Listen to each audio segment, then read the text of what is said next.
Alright, made it to vlog number 40.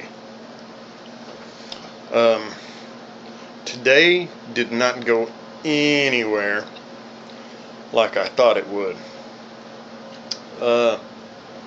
Woke up this morning and had every intention of get cleaned up, go watch some of my buddies wrestle, I'm gonna hang out. Instead, got up and was being a little lazy and got caught back up on my reading.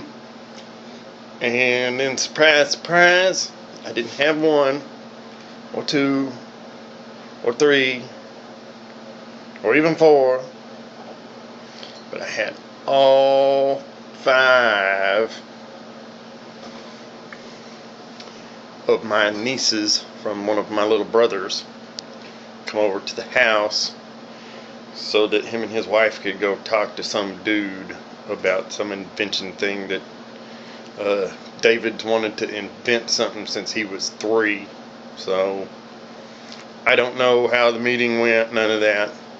What I do know is instead of doing what I was going to do today, which totally wound up not being what I was going to do,